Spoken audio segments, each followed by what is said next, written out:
మీ కుటుంబ శాంతి, ఆరోగ్యం, ఆర్థిక అభివృద్ధి కోసం రుద్రాక్ష మహాపూజలో తప్పక పాల్గొనండి. ఇప్పుడే నమోదు చేసుకోండి.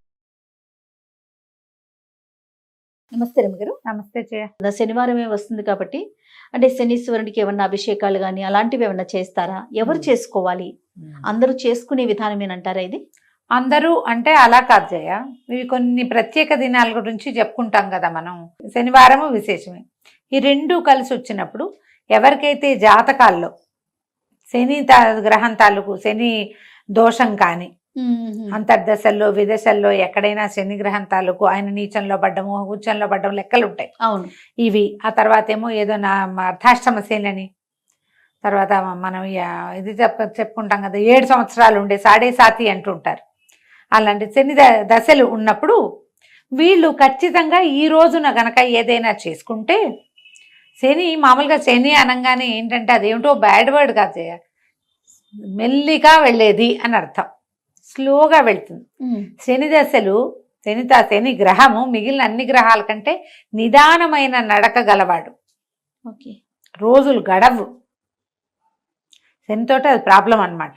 అందుకని ఏం చెప్తారు, మామూలుగా శనివారాలు పూజ చేసుకోండి, శనివారాలే మన రుద్రాభిషేకం చేసుకోండి, శివాభిషేకం చేసుకోండి, శనివారాలే వెంకటేశ్వర స్వామిని చూడండి, శనివారం నాడు నువ్వుల నూనె ఒంటికి నలుగు పెట్టుకోండి, దీపం పెట్టుకోండి, వెళ్ళి మన నవగ్రహాల దగ్గర అక్కడ ప్రదక్షిణాలు చేయండి, శనికి తైలాభిషేకం చేయించుకోండి. ఇవన్నీ ఎలా జరుగుతాయి జయ? ఇప్పుడు నువ్వు నేను మాట్లాడుకుంటే కాదు కదా, మన జాతకాన్ని ఎవరికైనా చూపించి దాన్ని చదివించుకుంటే, జాతక పఠనం జరిగినప్పుడు బాబు నీకు ఈ పరిస్థితి ఉంది, మీరు ఇట్లా శనివారాలు చేసుకోవాలి అని ఎవరికైతే చెప్పబడి ఉంటుందో వాళ్ళు తప్పకుండా చేసుకోవాలి. శనికి ఏదైనా సమస్యలు ఉన్నవాళ్ళు జాతక పరంగా ఒక్క మాట చూపించుకుని ఉన్నది, అలాంటి సమస్య ఏదైనా ఉంది అంటే కనుక విశేషమైన కాలంగా తిని చెప్తారు.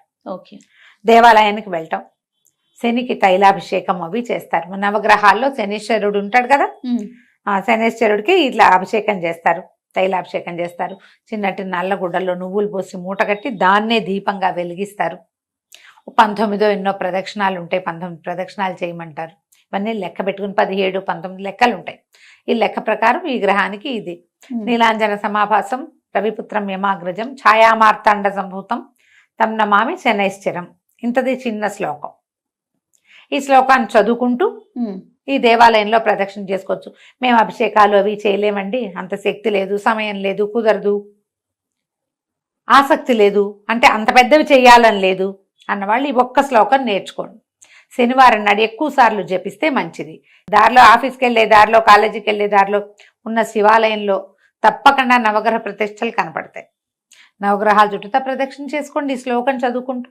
మీకున్న దశల్లో ఉన్న ఇబ్బందులు, దశల వల్ల జాతకంలో వచ్చే ఇబ్బంది, జీవితంలో మీరు ఎదుర్కొంటున్న సమస్యలు కొంత అంటే తొందరగా గడవని ప్రాబ్లమ్స్ ఏమో గబగబా గడిచెళ్తాయి. ఎప్పటికీ తీరవనుకున్నవి తీరేందుకు కనపడతాయి. తప్పకుండా పనిచేస్తాయి జయ ఈ రోజులు. ఓకే, ఈ పరిస్థితి ఉన్న వాళ్ళు డెఫినెట్గా చేసుకోవచ్చు. మామూలు వాళ్ళు ఏం చెయ్యాలి, ఇలాంటి ఒక క్వశ్చన్ ఉంటుంది.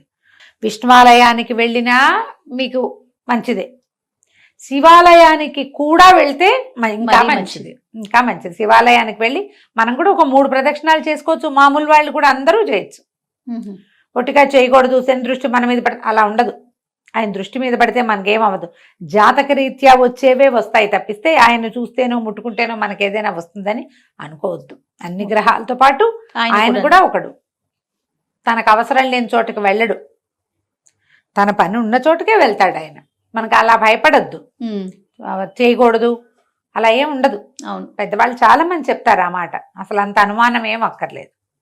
ఈ రోజున ఏం చేయొచ్చు, నువ్వులతోటి చేసిన పదార్థాలు ఏమైనా ఎవరికైనా పెట్టుకోవచ్చు, మనం భక్షించవచ్చు.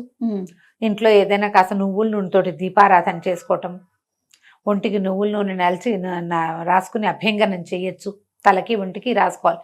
మేము 100% శనివారం నువ్వుల నూనె రాసుకుంటాను జయ. నేను మానకండా, అది ఎప్పటి నుంచో అట్లా అలవాటు, అదే పందా.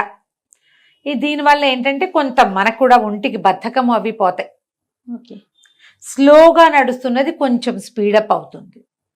ఒకవేళ మీకు ఏదైనా మీ పరిస్థితుల దృష్ట్యా అనుమానంగా, భయంగా అలా ఉంటే గనక, ఆందోళనగా ఉంటే ఎవరితోటైనా మీ బర్త్ టైము, ప్లేసు చెప్పి జాతకం చూపించుకోండి.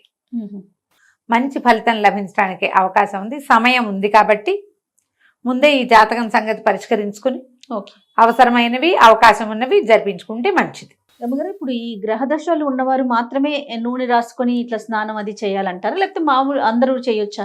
ఎవరికైనా మంచిదే ఎవరికైనా మంచిదే. మామూలు వాళ్ళు కూడా, మనం అందరం కూడా ఈ సాటర్డేలోనే ఆ లక్షణం ఉంటుంది. ఓకే, బతకపు లక్షణం, కదలని లక్షణం.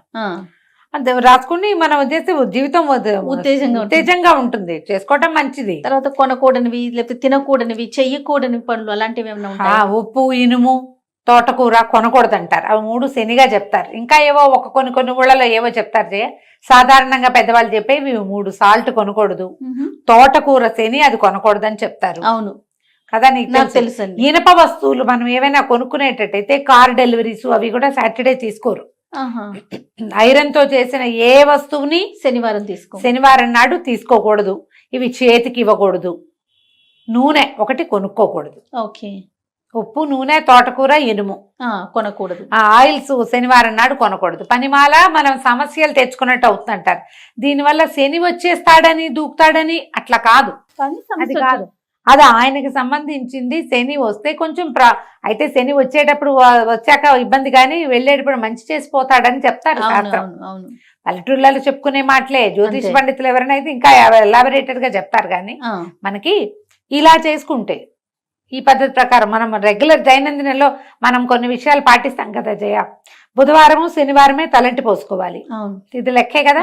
బుధవారం నాడు పెసలు, గురువారం నాడు శనగలు తినాలి, ఇది కూడా లెక్కే కదా. ఇవన్నీ మనకు తెలుసు, మనం జనరల్ గా పాటించే విషయాలు. సోమవారం సహించదు, మంగళవారం మన్నదు చెప్తారు. సోమవారం కనుక ఏదైనా కొత్త బట్టలు కట్టుకున్నానుకో చిరుగుతాయి అవి. సోమవారం సహించదు, మంగళవారం మన్నదు. మంగళవారం మన్నదంటే ఆ గుడ్డ పాడైపోతుంది, అందుకని మంగళవారాలు వేసుకోకూడదు అంటారు. ఊళ్ళల్లో చెప్పుకునే మాటలే, పెద్దవాళ్ళు ముందు నుంచి చెప్తున్నవే కదా. మనకు కూడా వీటిని పాటించుకుంటే మంచిది. ఈ రోజు నీవి కొనకూడదు అంటే ప్లాన్ చేసుకోండి, మీ ప్లానింగ్ కోసమే.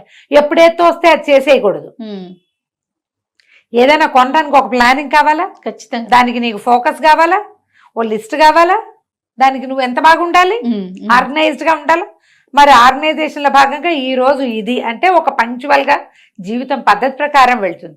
అందుకే ఇవన్నీ ఏర్పరిచారు. వీటిలలో కొన్నైనా వాడుకోండి, కొంతైనా పంక్చువాలిటీ అవి వస్తాయి మనకి. అవునండి, ఆలోచించండి తప్పకుండా రమ్మ గారు. నమస్తే. నమస్తే జయ.